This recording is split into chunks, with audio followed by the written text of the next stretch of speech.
Germanton multi speciality hospital, doctor Mir Jawad Zar Khan, national award winner, senior orthopaedic surgeon and director of Germanton multi speciality hospital. इनके साथ most senior and well experience doctor की team आपकी खिदमत में रहेगी।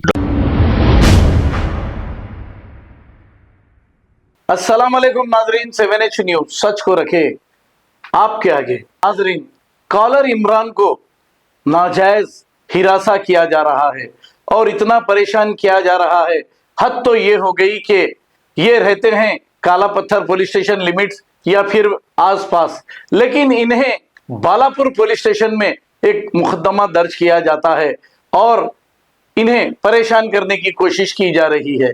ऐसा बताया जा रहा है कि असद नामी राउडी शीटर ने कुछ हंगामा मचाया था, उसके साथ कॉलर इमरान को भी केस में बुक कर दिया गया और कॉलर इमरान को परेशान करने की कोशिश की जा रही है। अब कॉलर इमरान की राउडी शीट खोली गई। ये किसी का कत्ल या किसी को चाकू नहीं मारा, लेकिन सियासतदानों से सवाल पूछने की सजा इसकी राउडी शीट खुली है। कहां का ये इंसाफ है?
Germanton multi speciality hospital, doctor Mir Jawad Zar Khan, national award winner, senior orthopaedic surgeon and director of Germanton multi speciality hospital. इनके साथ most senior and well experience doctor की टीम आपकी खिदमत में रहेगी। Doctor Wasif Azam, doctor Bharvi Chandori, senior cardiologist और दीगर स्पेशलिस्ट डॉक्टर की टीम खिदमत अंजाम दे रही है। Robotic surgery, advance cath lab, MRI, operation theatre, ICU, 2D ultrasound and pathology laboratory की 24 घंटे इमरजेंसी सर्विस के साथ अपने तमाम अमराज का मुकम्मल इलाज करवाइए। Germanton multi speciality hospital, opposite to pillar number 150, Attapur, Hyderabad. खबर है शहर की, खबर है गाँव की, खबर है सारी दुनिया की। 7H न्यूज पसंद आए तो लाइक कीजिए, शेयर कीजिए और सब्सक्राइब करना ना भूलें। 7H news.